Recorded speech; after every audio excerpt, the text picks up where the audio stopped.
Video को start करने से पहले अगर आपने अभी तक चैनल को सब्सक्राइब नहीं करा है तो दोस्तों चैनल को पहले सब्सक्राइब कर लीजिए और इस साथ में इस बेल आइकन को जरूर क्लिक करिएगा दोस्तों, जिससे आपको टाइम टू टाइम नोटिफिकेशन मिलते रहेंगे। चलिए फ्रेंड्स, अब हम वीडियो स्टार्ट करते हैं। हेलो फ्रेंड्स, वेलकम टू केजीजी के ट्रिक्स। आज इस वीडियो में हम भारत के प्रमुख बंदरगाह और राष्ट्रीय जलमार्ग के बारे में दोस्तों हम डिस्कस करेंगे, जो कि बहुत ज़्यादा इंपॉर्टेंट है और ट्रिक के माध्यम से हम इनको याद करेंगे और एक इंपॉर्टेंट क्वेश्चन आंसर टेस्ट भी लगाएंगे। तो फ्रेंड्स, इस वीडियो को पूरा देखिएगा जिससे आपका ये टॉपिक अच्छे से कवर हो जाएगा। सी पोर्ट और वाटरवेज से जनरली क्वेश्चंस बनते हैं, तो ये लेक्चर बहुत ज़्यादा इंपॉर्टेंट है। ठीक है फ्रेंड्स, तो चलिए हम इसको स्टार्ट करते हैं और समझते हैं। सबसे पहले हम भारत के प्रमुख बंदरगाह को मैप में देखेंगे कि कौन कौन से बंदरगाह कहाँ कहाँ पर हैं और किस किस बंदरगाह को हमको ट्रिक से याद करना है। ओके फ्रेंड्स, तो चलिए हम एक एक करके सबको डिस्कस करते हैं। सबसे पहले हम बात करते हैं फ्रेंड्स, यहाँ पर आपको दिख रहा होगा ये कांडला बंदरगाह। ये बंदरगाह जो है ये पड़ता है गुजरात के इधर। ओके फ्रेंड्स, तो ध्यान रखिएगा, कांडला बंदरगाह बहुत ज़्यादा इंपॉर्टेंट है। जनरली ये कंफ्यूजिंग नाम है, इसलिए इसको हम ट्रिक से याद करेंगे। ठीक है। नेक्स्ट आता है मुंबई का बंदरगाह। तो मुंबई बंदरगाह जो है ये अपने को पड़ता है महाराष्ट्र में, हमें सबको पता ही है। तो मुंबई का ऐसा सच कोई हमको याद करने की ट्रिक इसकी जरूरत नहीं है। पहला हमको मिला है कांडला, जिसको हमको ट्रिक से याद करना है। क्वेश्चन ये बनता है कि मुंबई बंदरगाह जो है वो कहाँ पर पड़ता है, अरब सागर की बंगाल की खाड़ी। तो हमें पता है कि मैप में मुंबई कहाँ पर आता है, तो हम देख के आसानी से बता सकते हैं कि मुंबई बंदरगाह जो है वो अरब सागर की तरफ होता है।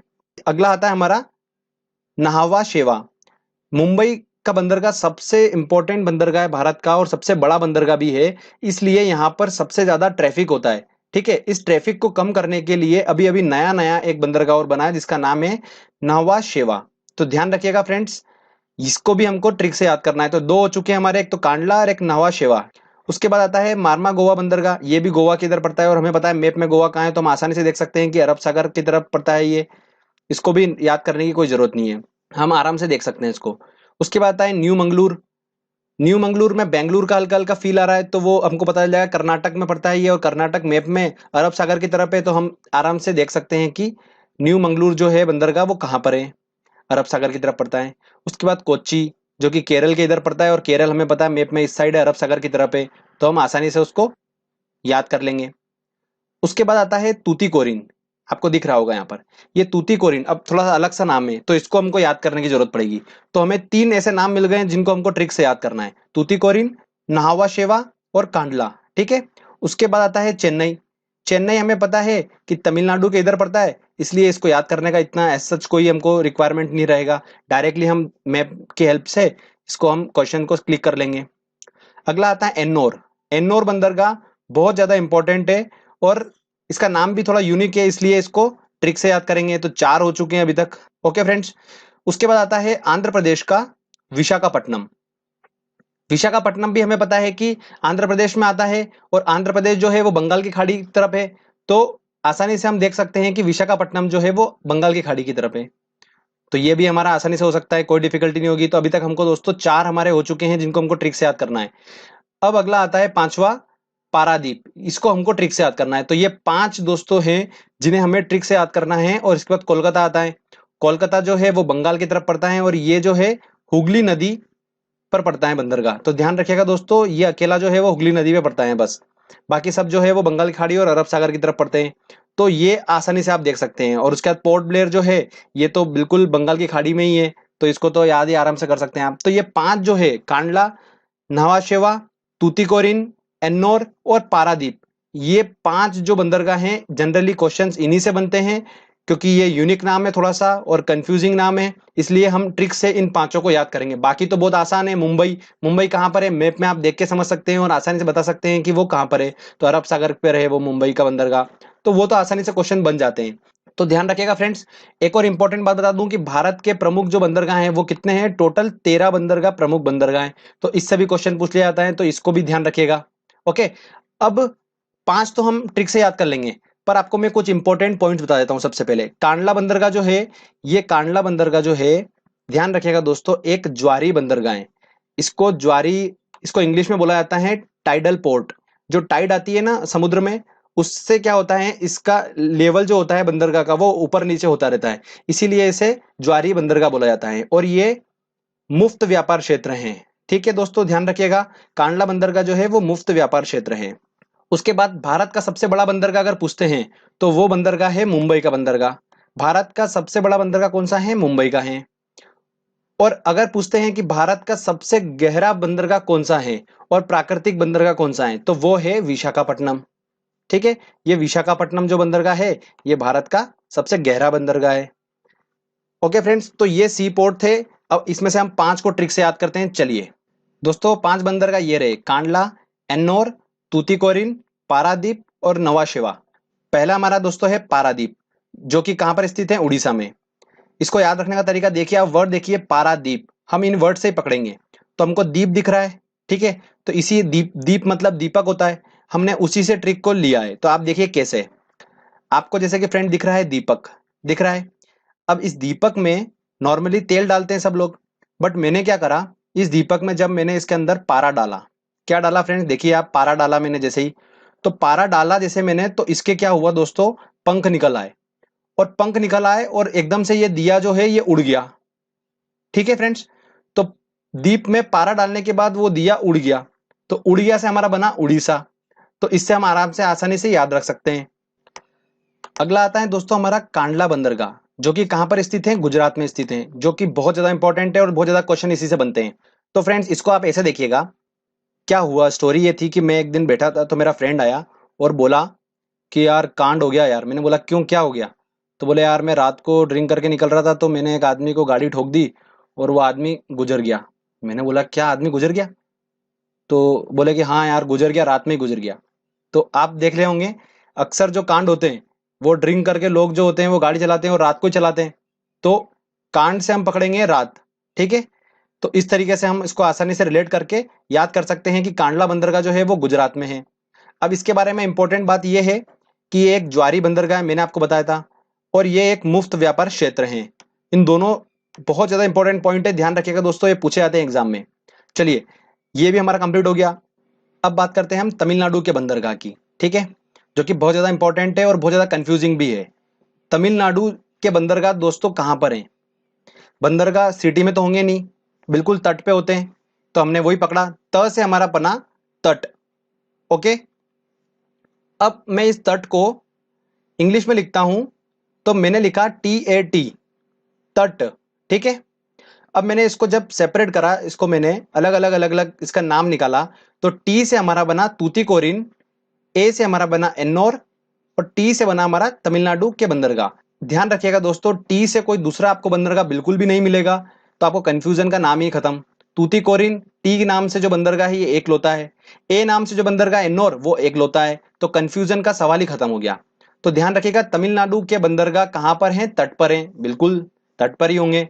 तो तट से हमारा बना TAT, और उसको हमने जब उसको एक्सप्लेन करा तो टी से हमारा बना तूतीकोरिन, ए से बना एन्नोर, और टी से बना तमिलनाडु के बंदरगाह। ओके, तो इस तरीके से तमिलनाडु के बंदरगाह भी हो गए हमारे, उसकी ट्रिक थी तट। तो फ्रेंड्स हमारा कांडला हो गया, एन्नोर हो गया, तूतीकोरिन हो गया, पारादीप हो गया। अब बचा है सिर्फ और सिर्फ नावा शेवा। तो नावा शेवा को कैसे याद रख सकते हैं मैं बताता हूं आपको। ऐसे याद रखिए कि पहली बात तो ये नावा शेवा क्यों बना था, क्योंकि मुंबई का जो अपना पोर्ट था, सी पोर्ट था, उस पर बहुत ज्यादा ट्रैफिक था, उस ट्रैफिक को कम करने के लिए ये बनाया गया है। तो हम उससे भी रिलेटेड करके देख सकते हैं कि महाराष्ट्र में पड़ेगा ये। और मैं अगर इसको श को मैं अगर इसको ऐसा कर दूं तो बन जाता है शिव। और शिवसेना जो है दोस्तों आपको पता ही है सबसे ज्यादा कहां पर उसका राजस्व है? महाराष्ट्र में है, तो उससे भी आप देख सकते हो। तो इस तरीके से हमारे पांचों जो है वो कंप्लीट हो जाते हैं। अब फ्रेंड्स हम बात करते हैं राष्ट्रीय जल मार्ग, वाटरवे के बारे में बात करते हैं, जो कि बहुत ज्यादा इंपॉर्टेंट है। चलिए फ्रेंड्स, ये बहुत इंपॉर्टेंट है, ज़्यादा बड़ा टॉपिक नहीं है, छोटा सा ही है, और उसकी कुछ ट्रिक्स है वो मैं आपको बता देता हूं, जो आपके एग्जाम में अगर क्वेश्चन आता है तो आपको काफ़ी हेल्प मिलेगी। चलिए हम स्टार्ट करते हैं। जैसा कि फ्रेंड आप देख पा रहे हैं डायग्राम में, जो हमारा नेशनल वाटरवे जो है, नेशनल वाटरवे, राष्ट्रीय जल मार्ग फर्स्ट, ये जो है ये कहाँ से कहाँ तक है? इलाहाबाद से लेकर हल्दिया तक है। तो बहुत ज़्यादा इंपॉर्टेंट है, ये पूछा जाता है। और ये जो है गंगा नदी का जो इलाहाबाद से लेकर हल्दिया का जो भाग है, उसी को नेशनल वाटरवे 1 का नाम दिया गया है। ठीक है फ्रेंड्स, इसको याद रखने का तरीका मैं आपको बता देता हूं। इलाहाबाद का जो हमारा ए आ रहा है वो हमको बताता है 1, इसीलिए ये बन गया नेशनल वाटरवे 1।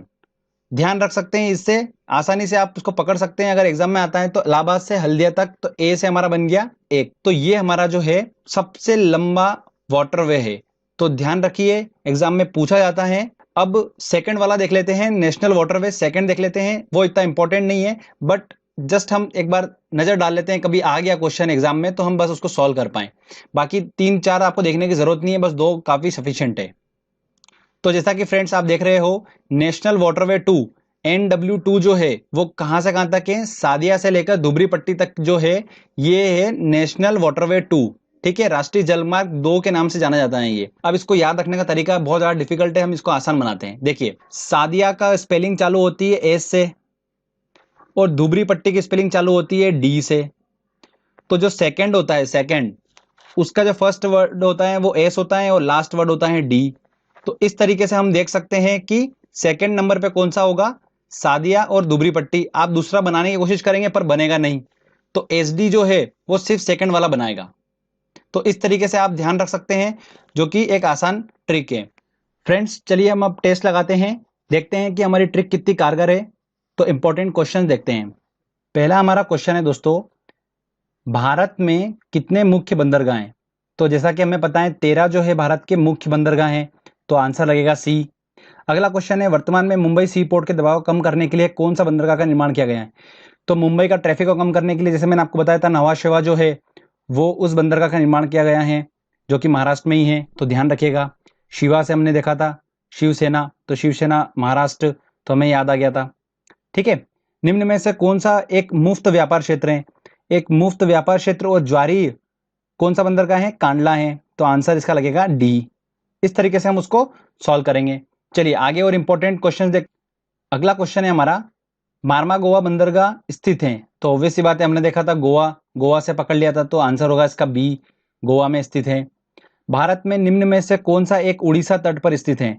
अब देखिए उड़ीसा क्या है, हल्दिया, मुंबई, पारादीप या तूतीकोरिन? देखिए, पारादीप का हमने देखा था कि एक द्वीप था, उसके अंदर जैसे पारा डाला तो वो उड़ गया था, तो उससे हमने पकड़ा था कि उड़ीसा वाला कौन सा है, पारादीप है, तो आंसर लगेगा सी। पारादीप बंदरगाह किस राज्य में स्थित है? देखिए इंपॉर्टेंट है, काफी पूछा जाता है। तो पारादीप है तो वही उड़ीसा, पारा डालने पर दीप उड़ गया था, हमने देखा था इमेज में, तो उस तरीके से हम याद रख सकते हैं।